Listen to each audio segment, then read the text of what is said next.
Zach, thanks for coming in. Thank you for having me, man. Yeah. Let me give everybody a little bit of a taste of who you are. We used to work together. It's probably been 15 years. We worked at Bank of America, worked in mortgages. Since then, you went pro in a fighting career. You had 5 amateur championships, 2 state of Florida championships. You were number 1 ranked in the Southeast and Northeast at the same time fighting. Since we worked together, you're an entrepreneur. You've opened multiple businesses. You and your wife are partners together in a lot of this, including Elite Pool Services here in Jacksonville. Impact Nutrition, what's the name of it? Lean Impact Nutrition. Lean Impact Nutrition. You continue to exercise, work out. You're a father of 4. Yep. And you have a grandson, and you have one on the way. Yep. Granddaughter with another granddaughter on the way. Yep. You're a busy man. I am, yeah. If anybody follows Zach and his wife Ashley on social media, you'll get a real intimate view into a life and an experience that includes struggle. It includes success, perseverance, overcoming a lot of challenges to be the person you're sitting next to me today. Yeah. So let's just start with set the stage. Tell me about who you are as a business person and as a family man. As a business person, it's kind of interesting because I don't have a background in business. I don't even have a college degree. I just have the knack for when I want something, I just have a tenacity to go after it. I just don't do anything half-assed, I guess you could say. So when I put my mind to something, I have to be the best at what I do. This is no different in business. So when I started Lean Impact Nutrition, we did it just to help some people out, to get, lose some weight and get in the best shape of their life. And providing that service provided some additional income for me.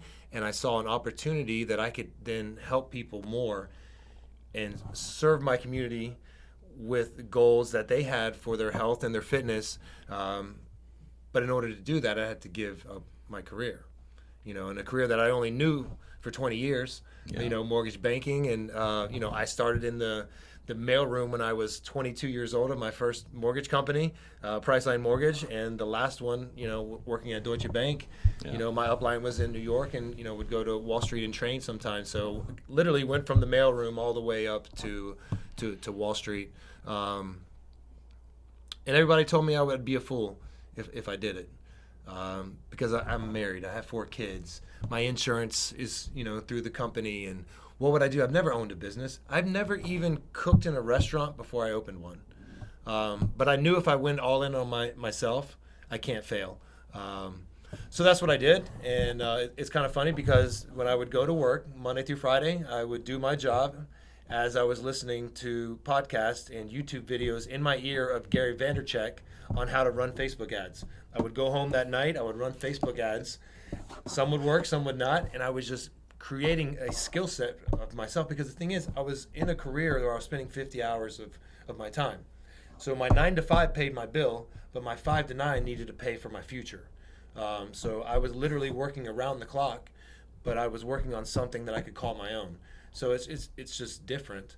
And then over time, I got better with the Facebook ads. And then on the weekends is when we did all of our meal prep. I would deliver all of the food and then come back to work on Monday morning. And it got to a point, all of the entrepreneur, business owners that I knew, they would tell me, you would get to a point where it's time to go. You need to make that jump. You need to make that jump. And I was like, no, I can't do it. Like my kids, everybody would think I'm 39 years old. I only know corporate banking. That's all I know. And I took the leap of faith and I went for it. And one day I walked in, sat down with my boss. It was coming off of a 3-day vacation. And I said, hey, I think I'm going to go after this. And they all knew about Lean Impact Nutrition, but it wasn't a conflict of interest because I was doing it on the weekend. So I was like, I'm going to go for it. And he's like, man, good for you. Everybody is like so proud of you going after the American dream. We're so inspired by you. I accept your 2-week notice. And I looked him in the face and I said, I'm not putting in a 2-week notice. And he's like, don't do this. What if this doesn't work? What are you going to go back on? And I told him right then, I said, I don't have a plan B. So this has to work because I'm not coming back here. And that was 8 years ago. So before you made that move, right, when you were younger and before you owned businesses, before you got into fitness competitions, I mean, what did goals mean to you? And how has that definition changed over time? Well, I mean, goals for me was stuff, right? I mean, you go to work, you try to get more money so you can buy more stuff. You get a bigger house, you get a bigger car, you have kids, so you think that's success. But the thing is, success isn't what you do at your work. Success is who you become, right? And people have this backwards. You're only going to get paid the amount of personal development that you can do. Okay, if I'm understanding you right, you're saying the goals that you might have been setting goals for yourself, like just subconsciously, right? I got to go to work. I got to have a job. I want to buy a house. They're goals, but they didn't really have the purpose you were looking for, right? Yeah, they didn't have the action behind them. And that's the difference. Are you still recording? Cool. Oh, yeah. So goals are just dreams until you actually put action behind them. And once you put the action, so here's where people mess up with the goals, right? People want to add goals to their life. They want to lose weight. They want to get a bigger house. They want to buy a boat. And they think by adding these new things to their life, they don't have the time for it. It's an addition. Life is all about subtraction, right? So when you're focusing on a goal, you have to reverse engineer from that goal on what is it going to take for me to accomplish that goal. So if your goal is to lose 10 pounds, how many times do I have to go to the gym? Is it going to be scheduled on my calendar? What am I going to eat to lose that weight? See, people don't do that. Then it's just a dream. I just want to lose 10 pounds. But you don't have a plan. You have to have a plan in order to achieve your goals. Well, it's hard. Everything is hard. So I actually, I've been coaching, probably coached over 1,000 people in my career. People can set goals. I've even helped people build plans. The plans are hard. Yeah, the plans are hard, but they're supposed to be. And I think that's where the separation happens. I think some people have a goal and plans, and there's something that causes them to not follow it. Either the goal isn't really that important to them. Yeah. I don't know what it is. So let me ask you this. Can you think back on a goal that you set in your life that maybe that goal was the one that changed your trajectory on how you approached, what goals you were setting for yourself, and it caused the change? Yeah, definitely it was health. Because I was chasing my career, I was chasing the corporate ladder, and I was doing that at the expense of my health. And as my health declined, so did the relationship with my family, my wife.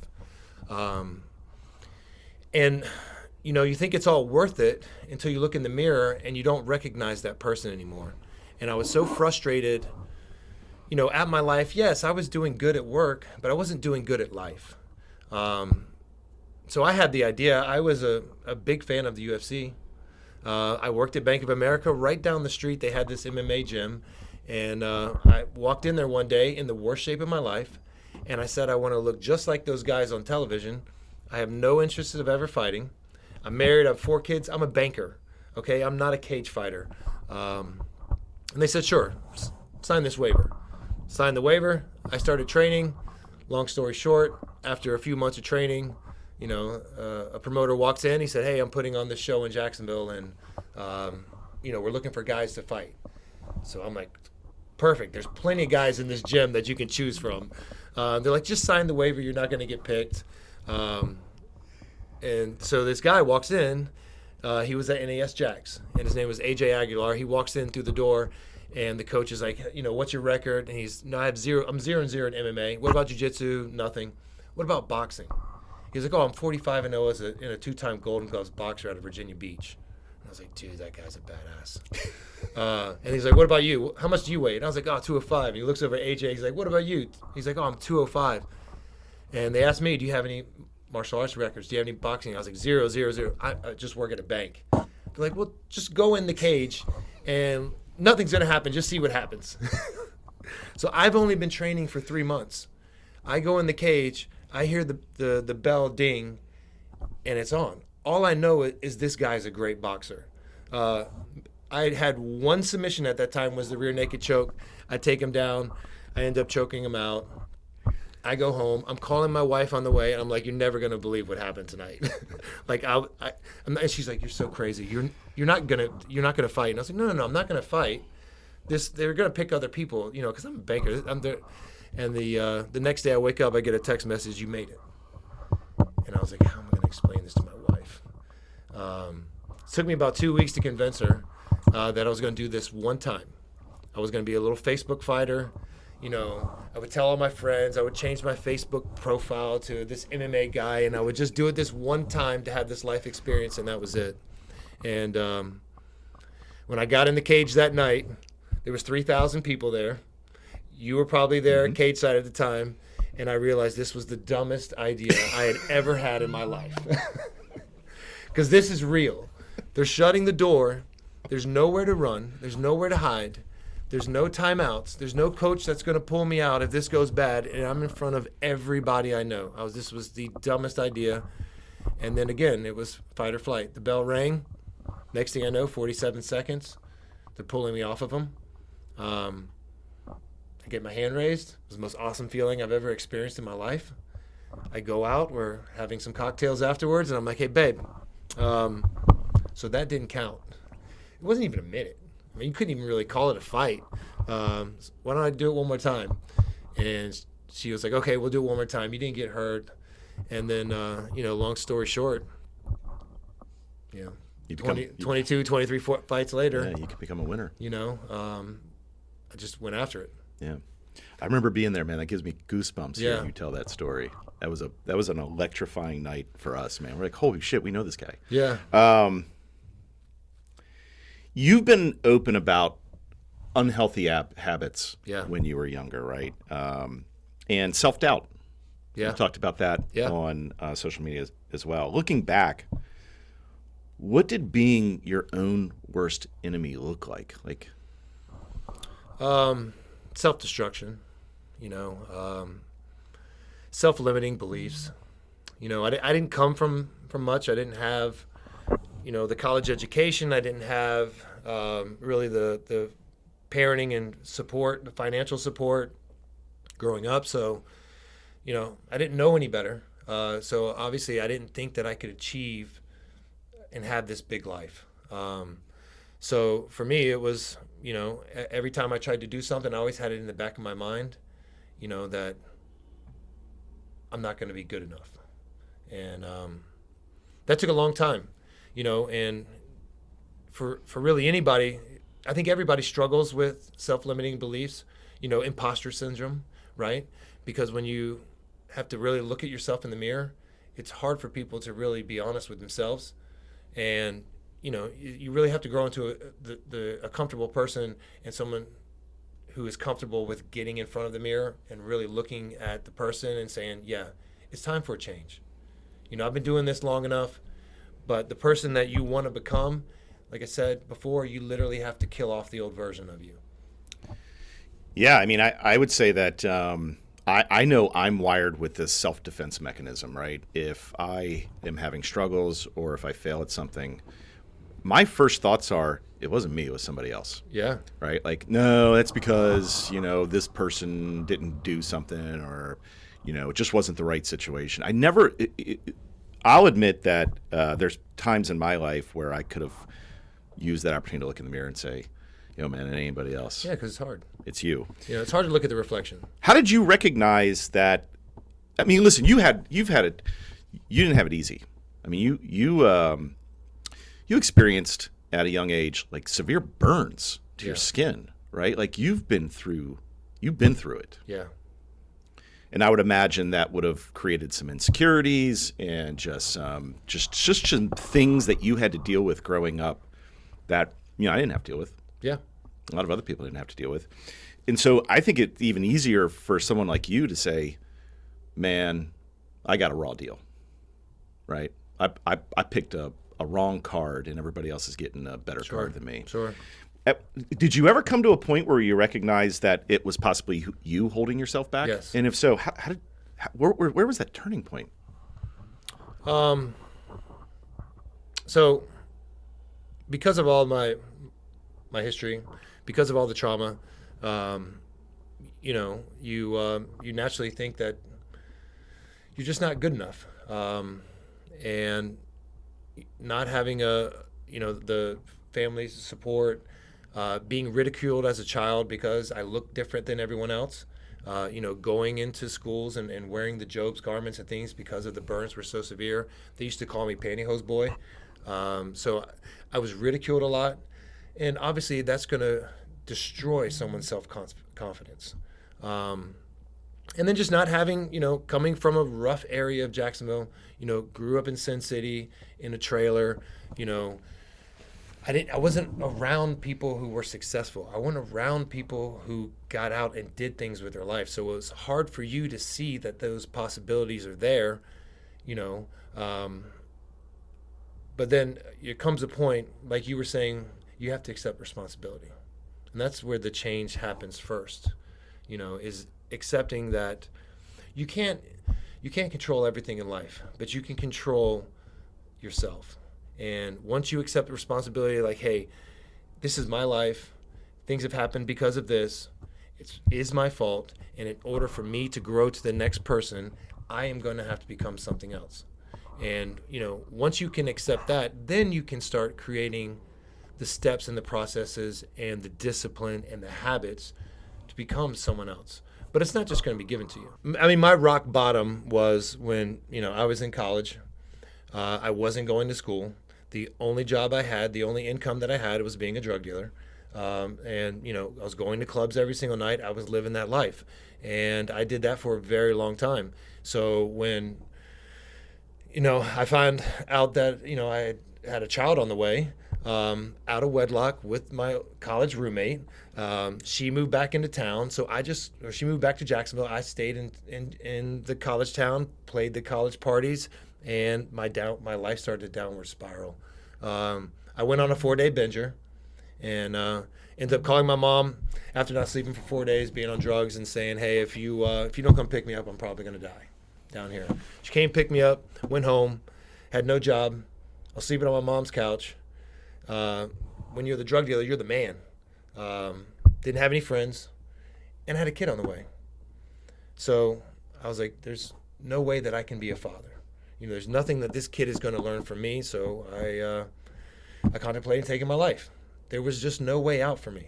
I didn't see any way that I could get myself and dig myself out of this hole that I put myself into.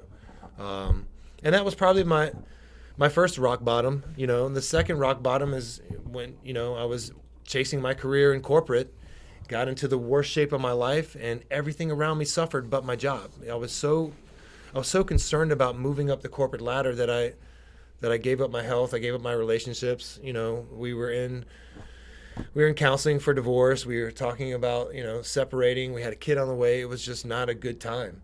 But it was the time that, again, I looked myself in the mirror and be like, what can I change, and start accepting responsibility for my actions? Because at the end of the day, I got myself there. I was going to have to get myself out. Your wife Ashley's here with us today. I'm hoping at some moment, the viewers will be able to get to see her. You and Ashley, how long have you guys been married now? It'll be 24 years this December. Congratulations.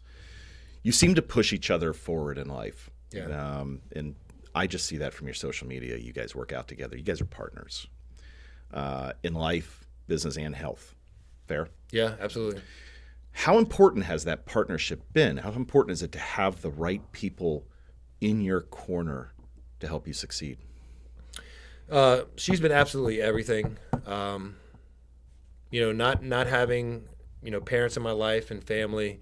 I haven't talked to my mom in probably 14 years. My dad wasn't around when I was a kid. He never taught me how to ride a bike, never taught me how to shoot basketball. My only sibling committed suicide. Both sets of my grandparents are deceased. 3 of my uncles died of cancer, and no one else from my family talks to me. I don't have anyone in my life except for the family that I created, and that was with her.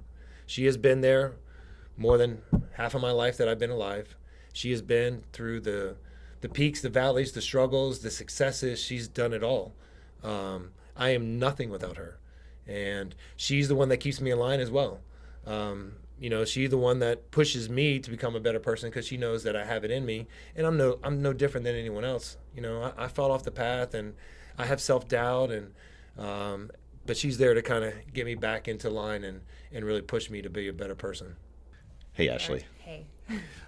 This is Zach's wife. I'm so happy you're here. Thank you. You're a really important part of this whole story. Thank you for having me. Give me an example of a time Zach needed you. He really needed somebody to believe in him and push him towards something. Yeah. So I would say the first time that he really needed that was when we started Lean Impact, because that was a big jump going from the corporate world. And like he had said before, everybody's saying it was time to make that jump. You need to do it. We have 4 kids. We have bills. We have insurance, all the things that, it's scary if it doesn't work. And I still remember him saying, hey, what are your thoughts? Like, do you want to do this? Do you not want to do this? Because he knew that I needed to be a part of it. I needed to be on board for it. And I told him, I was like, let's go. Like, let's do it. If it doesn't work, it's fine. You go back to your job. So I think that was the first thing. I think he knew he could do it and he knew he was going to be successful, but he just needed that little bit of a push that, hey, it's okay. What's the worst that can happen? I'm here. Let's do this together. And it became very successful. Were you scared? So, very. Yeah, it was very scary. We knew nothing about, I remember we went to our first commercial kitchen and we asked the people to help us with the equipment, and they were like, I don't know how to use it. We had been cooking out of our house, so we had to learn everything. We had to learn all about that. We had to learn all about business. We had to learn about, there was many failures, many struggles. Very scary, but we did it. We learned together. We grew together, and it ultimately, I think, helped us with our future businesses. I think there's people out there that don't have that kind of support, right, in that partner and that inner circle in life or business. Right. What advice would you have for people that don't have that in their, and they need to build that type of support system around them? Maybe their support system ain't that. Right. Yeah.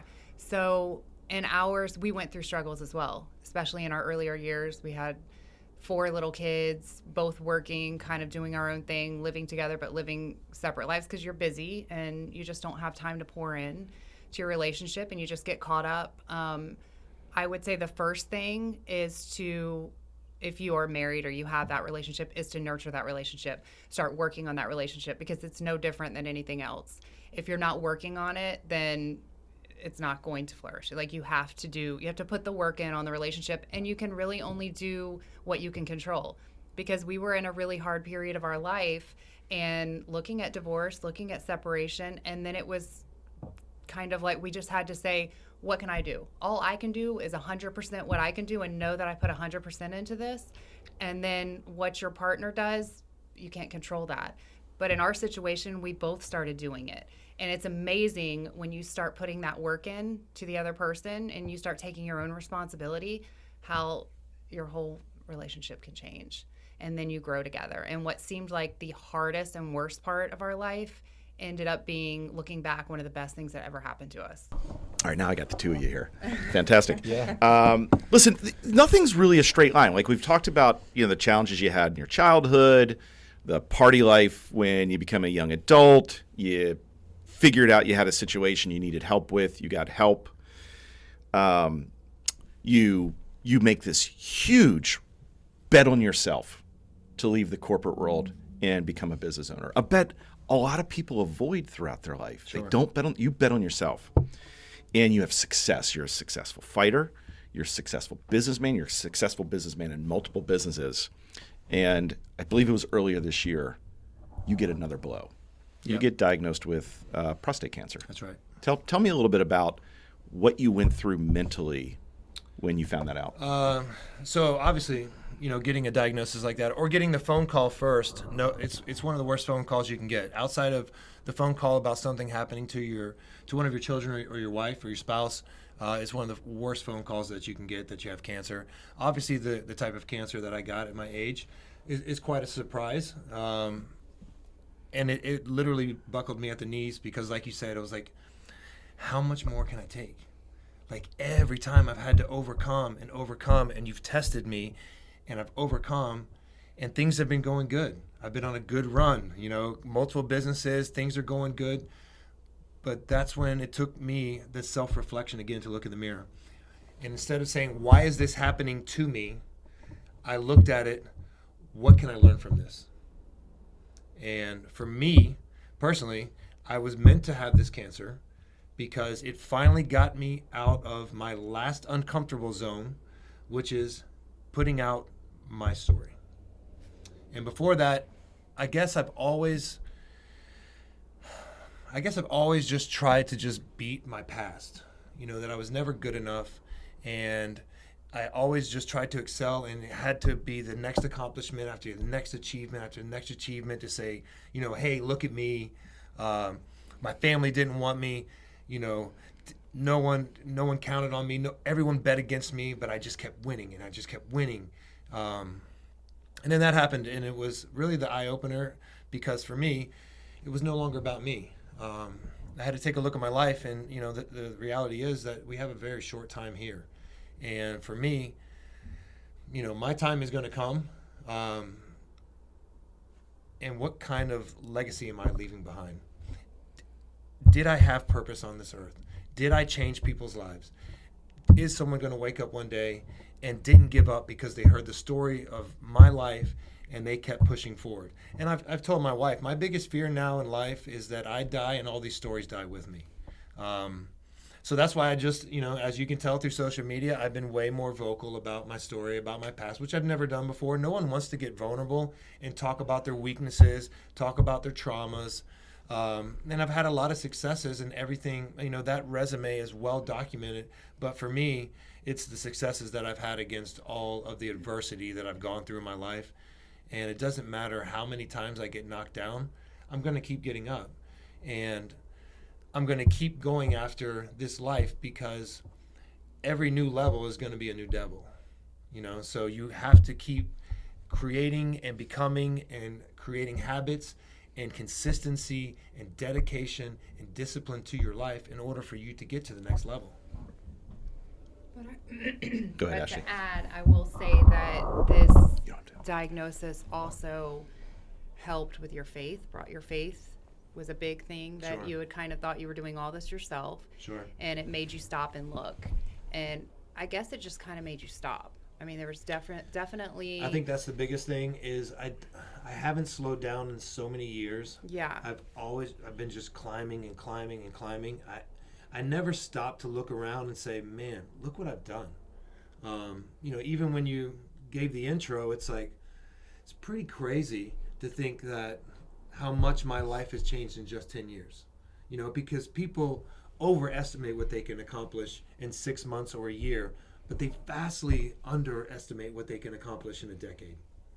And the things that I've done in the last 10 years, now, of course, I wouldn't tell anybody to go out and climb into cages and fight people with their bare hands, but there's goals that everyone has in their life. And if you start now, the actions that you produce today are going to produce the results that you have in your future. Well, when you were going through, you had to go through daily chemo treatment. You had to drive a half an hour or however far, go through your chemo treatment. You had to deal with the consequences of that treatment. I'm sure it took a physical toll on you physically. Absolutely. I would imagine it took a physical toll on you mentally too. Like when you were going through that treatment, what did you tell yourself on the days that you didn't want to keep going? So what I told myself every single day, that if I can make it through this, there's nothing that's going to break me. Because every day I come in here, I'm getting stronger. Even though I was getting weaker, even though my body was breaking down, even though I had to sleep every single day, I felt completely horrible. I couldn't even perform my jobs.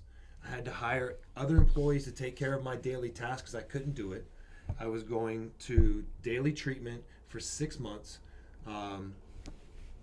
It weighs on your body, mentally, physically, but I kept pushing. I never missed a day in the gym. 5 o'clock in the morning, some days I would go in there and say, hey, I physically can't do this, but I'm just going to walk on the treadmill. I'm going to put in a podcast. I'm going to put some type of, feed my mind, because I physically don't want to be here and I physically can't put in the work, but I still push through my mindset, of that limiting belief, because I knew if I could make it through this and I could go through the hardest part of, what debilitizes most people, when I come on the other side of this, I'm going to be a stronger person. Well, I mean, congratulations to both of you for making it through the treatment. You're cancer-free today? So I am cancer limited. You don't ever. It's interesting about this disease. You don't ever get cancer-free. They don't call it cancer-free. Yes, the prostate has been shrunk, and I've been cleared, and I will be getting blood work for the next 6 months for the rest of my life. Fair enough. Fair enough. Well, congratulations on that. Thank you. So let's just talk about 2025. You've had to deal with a serious health issue. Yeah. Your kids are growing up. They're teenagers now. I had teenagers at one time. It's complicated. It is complicated. You've got multiple businesses. You're a husband. You're a father of 4. You're a grandfather of 1 with another one on the way. Yeah. You got a lot of moving parts. Yeah. How do you stay focused on what matters most? So it comes down to structure. It comes down to your habits. And you have to figure out what you want most, and you have to say no to the things that don't directly go in line for those things that you want to accomplish. And that's a very hard thing for a lot of people, because a lot of people say they don't have time, but then they scroll the internet, or they spend all weekends in the bars, or all the different things. And I am a very busy person, so for me, I have to have structure. So for me, and I catch flack every time I say this, but when I self-audited myself, I realized I was spending 10 to 15 hours a week watching football. One hour, one game is 3 hours. I watch one game on Sunday, Monday night, you got Thursday night, you got a couple college games on Saturday. And at the end of the day, that time is not spent pushing me closest to my goal. So for me, it was a very simple thing to remove from my life. I picked up 10 to 15 hours of production, productivity that I could work towards my goal. But see, the biggest thing is you can't just remove something. You have to then add. The biggest way for you to succeed in life is to remove a bad habit and replace it with a good one. So when I removed, I'm not saying watching football. It could be watching TV. It could be playing video games. It could be Netflix. It could be whatever your thing is, right? It could be doing drugs. It could be drinking. It could be all of that stuff. But once you remove that bad habit, you have to replace it with something good. And what I did was start replacing that with podcasts. I started replacing with personal development. I hired a mentor, and I started working on my mindset. I started focusing on how can I improve as a human being versus spending the time. Because at the end of the day, we only have so much time. Everybody says we only have 24 hours in a day. But Elon Musk has 24 hours in a day, and the guy sleeping under the bridge over here in Jax Beach has 24 hours. So what separates them if they have the same time? It's their daily habits. But what are they doing with the time? I think it's also the priorities too. And Of you've course. got it. It kind of makes it it's family first, then your health, and then your business, and then anything else that you have time for. If it helps any of those things, good. If it doesn't, then you don't do it. Yeah, and you don't have to cut it all the way out. No. You just need to cut it back. As long as you're... Because I think some people like to watch football And together. there's If we nothing- enjoy yeah. doing that together, then that would be something that we would do. It would be, Yeah, but- you're not offending. I'm a big football fan. Yeah. You are not offending me about cutting football out. I was joking on Facebook, but I would say I'm nowhere near as disciplined as you. I probably represent more of the mass that if they're listening to this, they're going, yeah, but that's my way of bringing balance to my life, right? Yeah. Like I'll have a hard day at work, so when I get home, I'm going to crack a beer. I'm going to watch the game because that gives me my energy back. Right. You've learned something about yourself, right? Discipline is extremely important to you for all the reasons that you've just described, from, discipline to become a fighter, discipline to becoming a business owner, discipline in your marriage, discipline with your kids. What is your philosophy on discipline? Like, why is it that important to you? And how do you maintain that discipline when you're a human being and you have those moments, I don't know if they're daily like me, of like, I don't feel like doing this. Yeah, well, discipline is everything. And it's up to who do you want to be? And again, that's looking in the mirror. Look in the mirror and say, who does Andy Fulton really want to be? Are you willing to give up certain aspects of your life to achieve a certain thing that you want to achieve? That's really what it boils down to. It's really that simple. I'm a very simple guy. Like, I need to achieve this goal. How can I reach that? Is there anything in the way of that I can remove in order to achieve that goal? And alcohol is a big one. Your why also makes you have to have your a goals purpose much behind easier it. to get to. What is your why? I mean, motivation is fading. Motivation is bullshit. Motivation will come and go. Discipline is what keeps you going every single day, doing the things that you don't want to do, but you do them anyways. Every day I don't want to go to the gym, but I still go because I know I'm going to feel better when I leave. And I know every single day that you walk in the gym, you're not going to get results. You get 0 results. But it's the compounding of the habits. And, consistency compounds, and so does laziness. But the more you go to the gym, the more you're consistent with your diet, the more you're consistent for showing up for your family, all of your life is going to improve.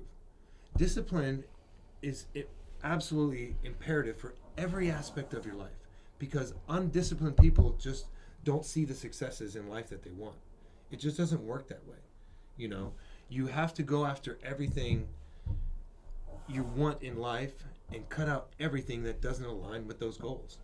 And it's just easy for me because I just see an aspect of me, and I guess it's a little bit of self-doubt that I haven't become who I want to become. And it would be a disservice to myself and my family and everything if I spent time on things that didn't directly move me into the person that I wanted to become. And that's hard for a lot of people to look in the mirror and really self-evaluate yourself, because, people are like, it's not that big of a deal, or, but again, it compounds. So every time that you take your foot off the gas, and every time you take that break, and every time, then you're stopping momentum. I'm going to do 2 more questions, and then I'll pause and see if there's something I didn't ask you wanted me to, so that you could get video footage.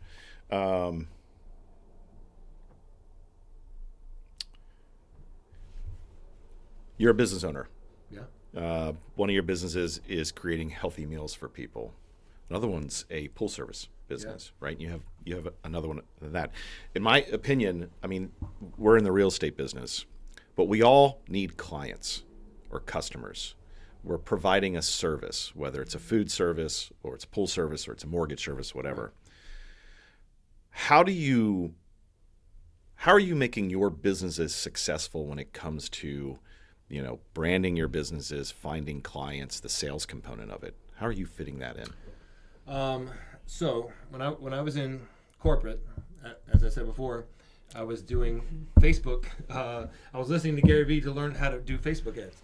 I was creating a skill set for myself. I didn't even realize I was doing it. I was doing it out of convenience because I didn't have any other time, right? So when I was at work doing these reports, I would then listen to my podcast, and I would take that information and I would apply it when I got home. And that's literally how we built the restaurant, because 100% of all of our income comes through the internet. You can't walk in my restaurant. You can't try a food. There's no foot traffic. It's closed. It's locked. Everything comes through the internet, and then we distribute out all throughout the counties. Well, once I learned the skills of branding, social media advertising, Facebook ads, I built a pool 3 years ago. I'm sitting at my chair, and they came. They gave me the pool school. They give me all the equipment. They're like, "It's yours from here." And I looked at my wife, and I'm like, I've never had a pool in my life. Neither have I. She's never had a pool in her life. We don't know how to clean a pool. What are we supposed to do? So what do? I went immediately to YouTube. How do you clean a pool? And I started watching Pool Swim University and self-educating myself on how to clean a pool. I would take my little water samples up to the pinch a penny. I would bring them back. And I walked in one day and I said, there's a huge service here. They're building pools there. This is right after post-COVID. Yeah. Everyone in the neighborhood was getting pools because we were locked up, and like, oh, how am I going to fix my house? Oh, let's get a pool. So everyone's building a pool in our neighborhood, and I know that people are not going to be cleaning their own pools.